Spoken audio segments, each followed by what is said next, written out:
বাঙালির 12 মাসে 13 পার্বণ, তারই এক পার্বণ জামাই ষষ্ঠী। বাঙালির পারিবারিক সামাজিক সংস্কৃতিতে অনন্য এই উৎসব। বছরভর যেমনই থাক, এই দিনটায় শ্বশুরবাড়িতে জামাই আদর গ্যারান্টেড। জ্যৈষ্ঠ মাসের শুক্লপক্ষের ষষ্ঠী তিথিতে পালিত হয় জামাই ষষ্ঠী। সেই হিসেবে এবার ষষ্ঠী শনিবার। আমাদের এই বাংলায় বিভিন্ন উৎসব এবং আচার রীতি পালন করা হয়, তার মধ্যে জামাই ষষ্ঠীও একটা অন্যতম। বাংলার পারিবারিক সামাজিক সংস্কৃতিতে জামাই ষষ্ঠী একটা অনন্য উৎসব। জ্যৈষ্ঠ মাসের শুক্লপক্ষের ষষ্ঠী তিথিতে এই উৎসব পালন করা হয়।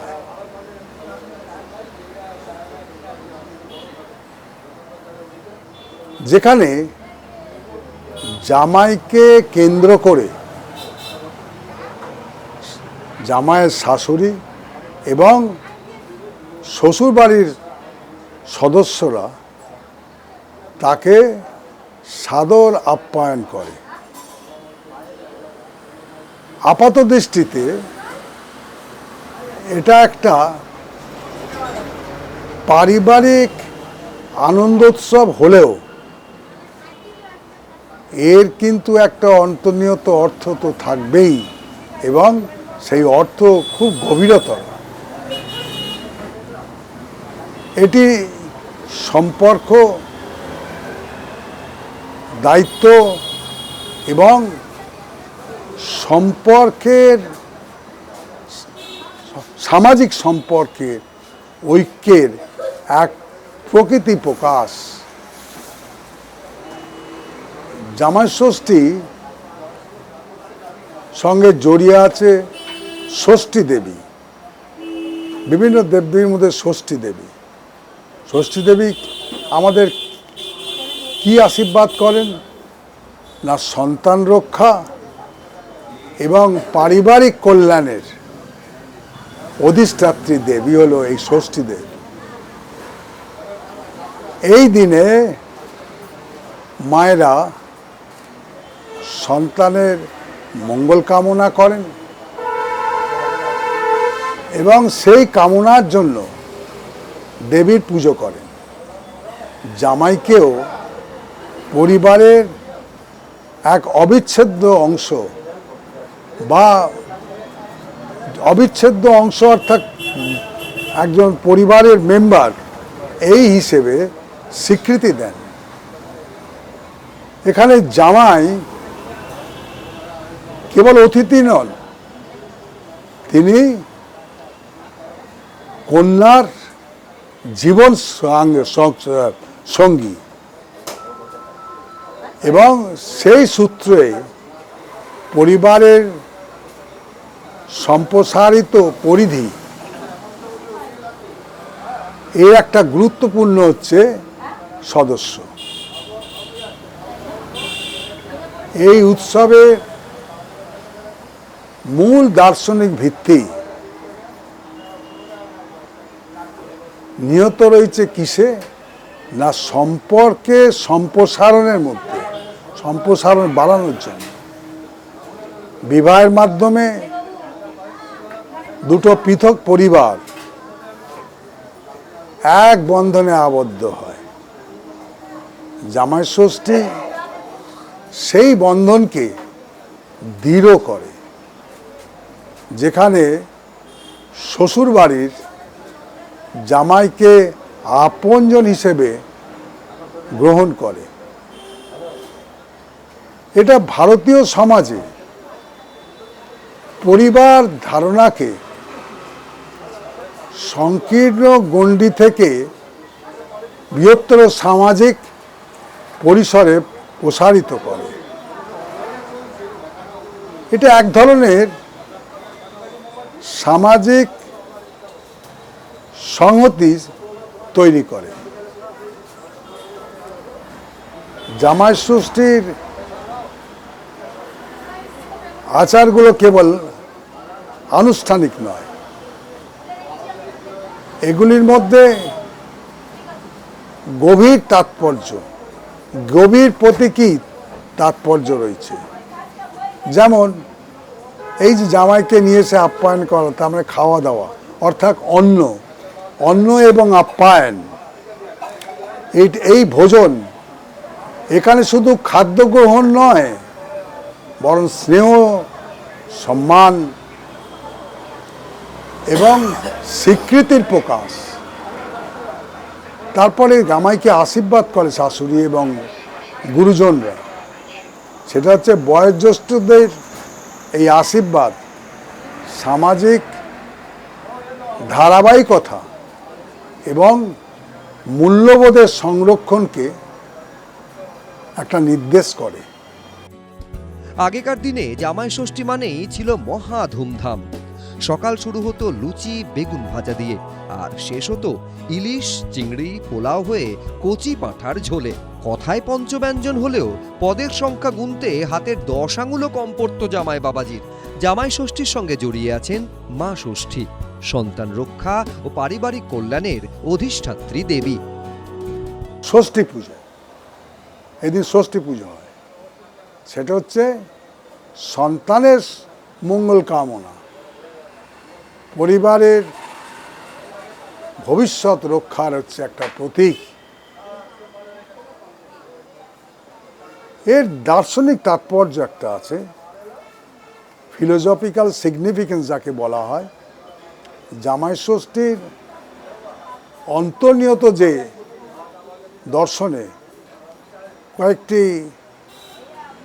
মূল ধারণায় আমরা বুঝতে পারি। যেমন প্রথম হচ্ছে যে সম্পর্কে নৈতিকতা। এই উৎসব আমাদের শেখায় যে সম্পর্ক কেবল রক্তের বন্ধনে সীমাবদ্ধ নয়। তা কিসের উপর তাহলে কিসের উপর নির্ভর করে? না, দায়িত্ব, সহমর্মিতা এবং পারস্পরিক শ্রদ্ধার উপর এটা প্রতিষ্ঠিত। জামাইকে সম্মান জানানো মানে নতুন সম্পর্ককে একটা মর্যাদা দেওয়া। আমাদের কথায় আছে না, অতিথি দেবো ভব, এই যে ভাবনা, ভারতীয় দর্শনে অতিথিকে দেবতার আসনে বসানো হয়। জামাই ষষ্ঠীতে জামাই সেই অতিথি এই রূপেই সম্মানিত হন, যা আতিথেয়তার এক উচ্চতর সংস্কৃতির প্রকাশ। এই উৎসব পরিবারকে একটা গতিশীল প্রতিষ্ঠান হিসেবে তুলে ধরে, যেখানে নতুন যে সদস্য, সেই সদস্যকে গ্রহণ করার মাধ্যমে ঐক্য এবং স্থিতি এই দুটোই কিন্তু বজায় থাকে।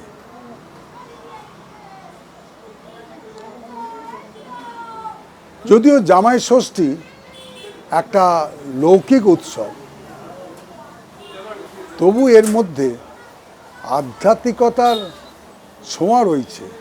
সেটা কি না, সন্তানের মঙ্গল কামনা, আশীর্বাদ, দেবীর পুজো, সব মিলিয়ে এটা জীবনের পার্থিব এবং আধ্যাত্মিক দিকের এক সমন্বয়। বর্তমানকালের এর একটা প্রাসঙ্গিকতা আছে। আধুনিক জীবনে সর্বত্রই বাংলায় পারিবারিক সম্পর্ক অনেক সময় অনেক শিথিল হয়ে যায়। এই প্রেক্ষাপটে জামাই ষষ্ঠী আমাদের স্মরণ করিয়ে দেয়। কি স্মরণ করায়? না, সম্পর্কের যত্ন নেওয়ার অত্যন্ত জরুরি। এই আমাদের যে সমাজের মধ্যে যে সম্পর্ক, সেইটার পালন করা, রাখা অত্যন্ত জরুরি। পারিবারিক বন্ধন, সামাজিক পারিবারিক বন্ধন, এটা কি না সামাজিক স্থিতির হচ্ছে একটা ভিত্তি। পারস্পরিক সম্মান এবং ভালোবাসা সমাজকে কি করে? সুসংহত করে। তাহলে এর উপসংহার অর্থাৎ কনক্লুশন সেটা এই দাঁড়ায় যে জামাই ষষ্ঠী কেবল একটা লোকোৎসব নয়, এটি সম্পর্ক, দায়িত্ব এবং সামাজিক সংহতির এক গভীর দার্শনিক প্রতিফলন। এই উৎসব আমাদের শেখায় যে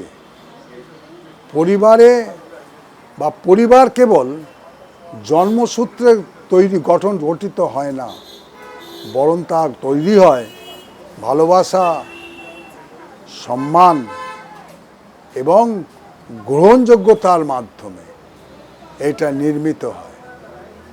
সুতরাং জামাই ষষ্ঠী আমাদের জীবনের সম্পর্কের একটা মূল্য এবং মানবিকতার গুরুত্ব এটা স্মরণ করিয়ে দেয় এবং তার মধ্যে যা চিরন্তন এবং সর্বজনীন, এই হচ্ছে জামাই ষষ্ঠীর তাৎপর্য এবং ফিলোসফিক্যাল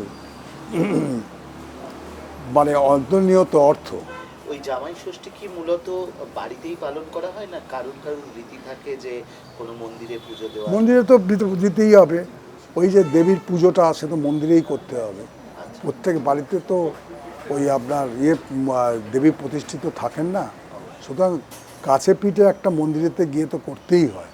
সেটা সাধারণত শাশুড়ি বা বাড়ির যারা বয়োজ্যেষ্ঠ মহিলারা থাকে তারাই জামাইকে সেই জিনিসটা করে। কারণ কি, জামাই হচ্ছে আমাদের বা কন্যার জীবনসঙ্গী। তাদের হচ্ছে যে জামাইকে যদি আমরা সব দিক থেকে ঠিক রাখতে পারি তাহলে আমাদের কন্যার মঙ্গল হবে, সে সুখে শ্বশুরবাড়িতে থাকতে পারবে। এই জন্যই জামাই ষষ্ঠীতে শ্বশুরবাড়িতে শাশুড়ি বা বয়োজ্যেষ্ঠ যারা থাকেন তারা জামাইকে ওইভাবে কিন্তু সমাদর করেন। বিবাহের মাধ্যমে দুটি আলাদা পরিবার একটি বন্ধনে আবদ্ধ হয়।